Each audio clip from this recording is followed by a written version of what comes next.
السلام علیکم ڈاکٹر نوید ڈاکٹر امید ہے آپ لوگ خیریت سے ہوں گے۔ ایک تو نیشنل سیونگ جو سرٹیفکیٹ تھے ان کا جو شرح منافع ہے اس کو گورنمنٹ نے کم کر دیا گیا، اس پہ اطلاق 18 جولائی سے ہوگا، اس پر بات کریں گے۔ اس سے جو پینشنرز ہیں اور شہداء فیملی کے جو بہبود سرٹیفکیٹ ہیں ان کا تھوڑا سا اس کا منافع میں فرق آ جائے گا۔ دوسرا جو نوٹیفیکیشنز ہیں سیلری کے پینشن کے وہ ابھی تک ایشو نہیں ہوئے۔ جمعہ والے دن بہت زیادہ چانس تھا کہ وہ ایشو ہو جائیں گے لیکن وہ نہیں ہوئے۔ عوام جو ملازمین ہیں یا پینشنرز ان کے ذہن میں یہ ہے کہ پارلیمنٹ میں بیٹھے ہوئے ہمارے لوگ، ہمارے نمائندے ہمارے لیے، عام آدمی کے لیے بات کریں گے، لیکن ادھر کوئی ایسی باتیں تو ہو ہی نہیں رہی۔ وہ ایک آپ نے سنا ہے محاورہ کہ اندھا بانٹے ریوڑیاں مڑ مڑ کے اپنوں کو۔ سینٹ کی فنانس کمیٹی کا جو میٹنگ تھی اس میں جو مختلف محکموں ہیں ان کے آپس میں کیا کہتے ہیں کہ ایک رفٹ آ گیا کہ ہمارے ملازمین کو یہ دیا جائے اور ہمارے ملازمین کو یہ دیا جائے۔ عام آدمی کی یا عام ملازم کی یا پینشنر کی کوئی بات نہیں کر رہا۔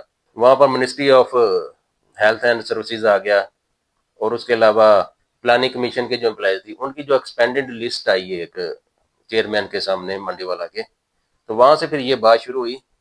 آپ کو پتہ ہے کہ ایک 6 ماہ کا اضافہ جو سیلری کا دیا جاتا تھا پہلے، جو بجٹ تیار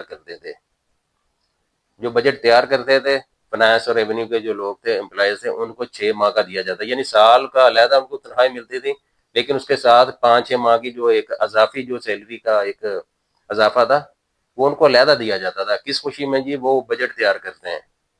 اچھا، وہ آہستہ آہستہ پھر وہ محکموں کی جو لسٹ ہے وہ بڑھنا شروع ہو گئی، اسی لسٹ میں پھر اور محکمے بھی شامل ہونا شروع ہو گئے۔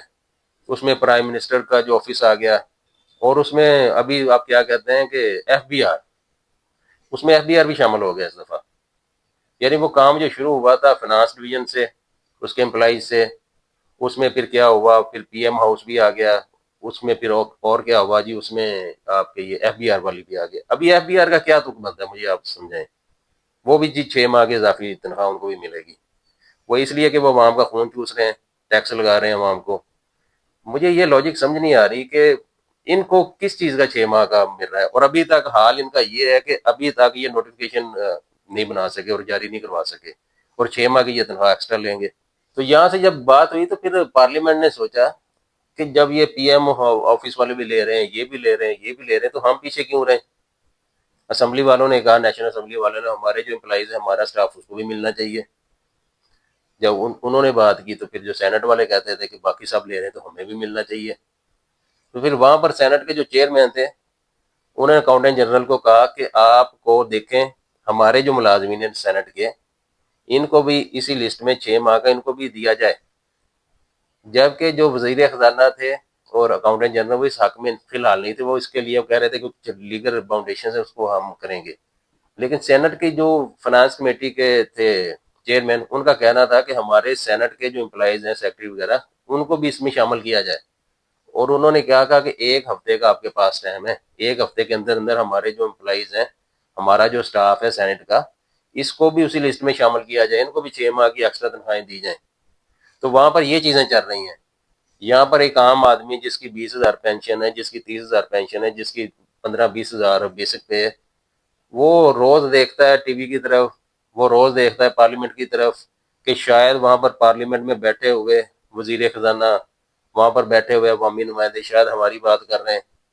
آپ کی بات ادھر کوئی نہیں کر رہا، ادھر صرف اپنے اپنے محکموں اور اپنی اپنی فیملیز کی بات ہو رہی ہے کہ ہمیں یہ دے دیا جائے، ہمیں وہ دے دیا جائے۔ آپ کا کسی کو کوئی پتہ نہیں ہے۔ تو مجھے اگر کسی کو یہ سائنس سمجھ آتی ہے بتا دیں کہ 6 ماہ کی تنخواہ آپ ایکسٹرا لے رہے ہیں، نوٹیفیکیشن آپ سے ابھی تک یہ جاری ہو نہیں رہا، کام ابھی آپ سے ہو نہیں رہا، تو یہ 6 ماہ کی تنخواہ کس چیز کی آپ لے رہے ہیں؟ اچھا، دوسرا ایک نوٹیفیکیشن آیا جی بلوچستان کا ایک نوٹیفیکیشن کل پرسوں پھر آیا مارکیٹ میں۔ تو وہ اگر نوٹیفیکیشن دیکھیں تو وہ بھی فیک ہے۔ اس میں اگر دیکھیں تو واضح طور پر اس میں زیادہ بحث کرنے کی ضرورت نہیں ہے۔ اس میں ڈیٹوں کا یعنی کہ آپ کو پتہ چل جائے گا، جہاں پر سائن کیے گئے ہیں وہاں پر ڈیٹ اور ہے، اوپر اور ہے، لیکن بالکل فیک ہے، اس پر بات کرنا ہی فضول ہے۔ اسی طرح ایک فیڈرل کا بھی کل آیا تھا، اس میں بھی اسی طرح سے لکھا گیا، لیکن وہ بھی فیک ہے۔ کوئی بات کرتے ہیں نیشنل سیونگ پر، قومی بچت پر۔